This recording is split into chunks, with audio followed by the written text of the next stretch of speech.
Could sleep myths be messing with people's shut-eye? Maybe. According to new research from Villanova University, in the study, 1,120 adults took a survey that measured how likely they were to believe false statements about sleep. Turns out, belief in sleep myths was quite common, with 10 of 20 false statements endorsed by at least 50% of the participants, say the scientists. And the result? Higher sleep myth scores were associated with greater inconsistency in bedtimes, more frequent napping, more in-bed activities, engaging in behaviors incompatible with sleep hygiene, and perceiving few consequences of insufficient sleep. My name is Jeremy Colon, and this is The Dark Side of Fitness, episode 23. What were these myths? Exactly. Let's take a look. Here's a rundown of each false statement the participants saw and why the researchers categorize it as a myth. Sleep myth number 1. Being able to fall asleep anytime, anywhere is a sign of a healthy sleep system. Why it's a myth? It can actually mean you're sleep deprived. Plus, it's a symptom of sleep apnea. Sleep myth number 2. Most adults need only 5 or fewer hours of sleep for general health. Why it's a myth?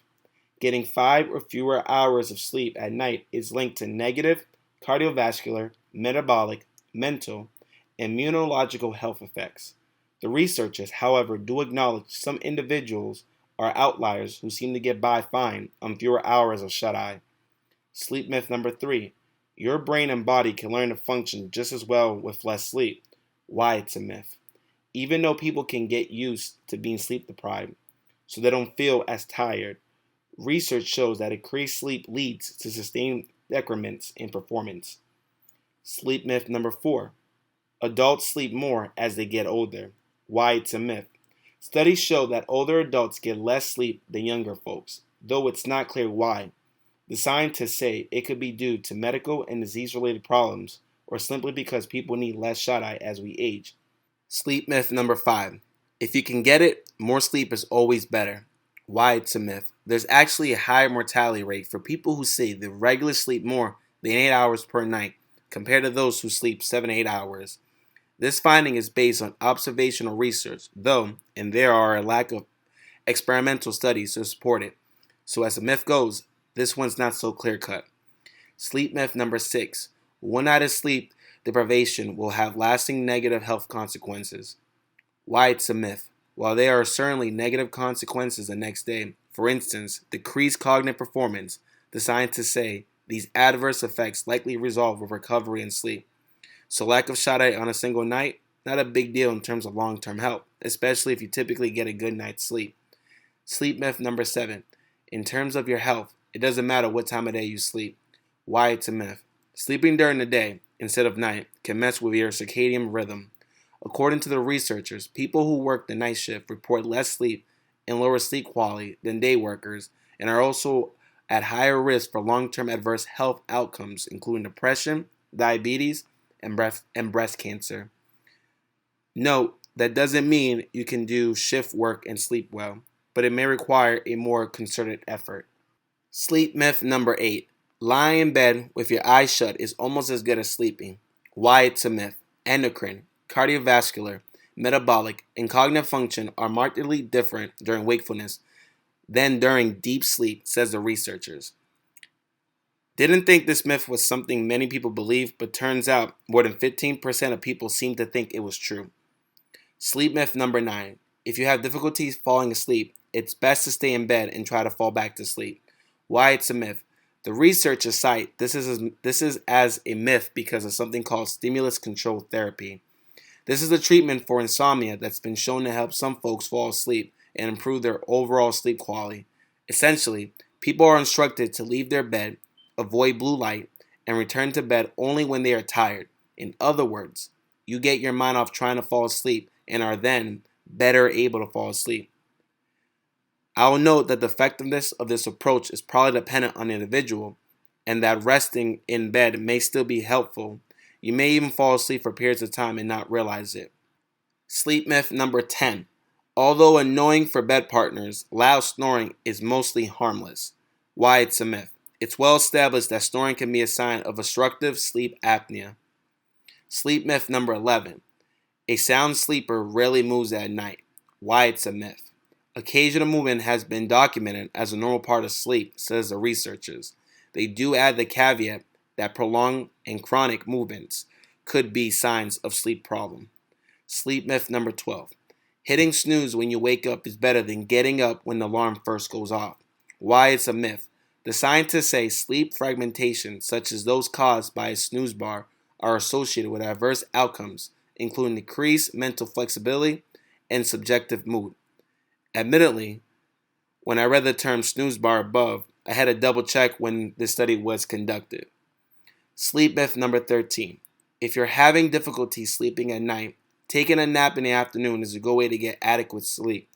Why it's a myth. Napping after a tough night of insomnia can throw off your sleep-wake cycle, making it harder for you to fall asleep at bedtime and potentially lead to a vicious cycle of insomnia. As a general rule, most people should avoid naps, one exception, when they're part of your regular sleep plan, like the south of Spain, where they nap every day and it's a normal part of their culture, or if you work odd hours and can't get full 7 hours of shut-eye at one time. Sleep myth number 14. Alcohol before bed will improve your sleep. Why it's a myth.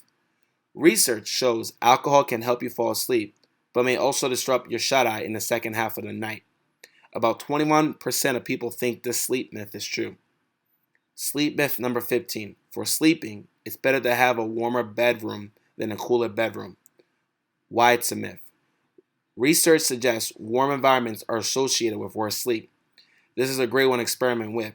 If you have the means, because it requires almost no effort to turn down the thermostat 5 degrees. Sleep myth number 16. Boredom can make you sleepy even if you had adequate sleep beforehand. Why it's a myth. The scientists say it's more likely that boredom may reveal underlying sleepiness. If you're falling asleep in meetings, you may not be getting enough quality sleep, even if you think you're well rested. It could be telling that nearly 83% of people agree with this myth. Sleep myth number 17. Watching television in bed is a good way to relax before sleep. Why it's a myth. According to the scientists, watching TV 30 minutes prior to bedtime can increase your arousal and make it harder to fall asleep. Sleep myth number 18. Exercising within 4 hours of bedtime will disrupt your sleep. Why it's a myth. Exercise and sleep appear to be mutually beneficial, says scientists. Sleep myth number 19. During sleep, the brain is not active. Why it's a myth. Based on brainwave activity, there seems to be plenty going on inside of your head. Sleep myth number 20. Remembering your dream is a sign of a good night's sleep. Why it's a myth. The researchers say that longer sleep duration, and as a result, more time spent in deep sleep, is what's really associated with a good night's sleep. However, connecting dreams to quality sleep does make some sense because deep sleep is when most dreaming takes place. Getting a good night's sleep increases the opportunity for you to dream, and thus the opportunity to remember those dreams. So it might seem like the better your dream recall, the better you slept. Here's the caveat though.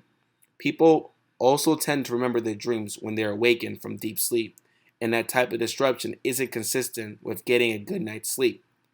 The scientists were pretty adamant that this one is a myth, but acknowledge that there's not a lot of research in this area. Here are some coaching takeaways from this study. Number 1, lots of people are confused about sleep, and that might be a problem. While the researchers can't say false beliefs cause poor sleep, the findings do suggest that sleep myths could have a negative impact on healthy sleep behaviors. For instance, if a person believes that alcohol helps them sleep because it causes them to fall asleep faster, they may continue the behavior of drinking before bed, even though it's disrupting their sleep later at night. Number 2, not all these sleep myths are absolutely wrong. I've already noted this in a few places. And just because a statement about sleep might be generally false doesn't mean it applies to every individual equally. This goes for many sleep hygiene practices too.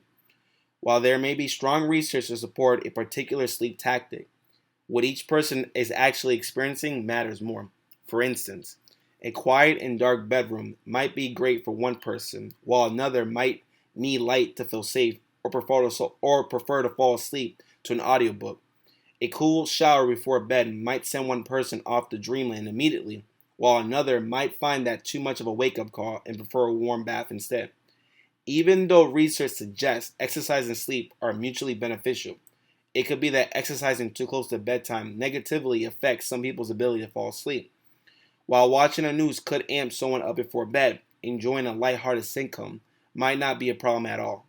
One last thing. Thank you so much for taking the time to watch this video. As always, please like, subscribe, and share this video with anybody who could benefit from this.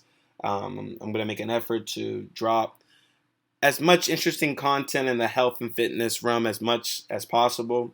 So, please continue to support, please continue to share, and definitely see you guys in the next video. Take care.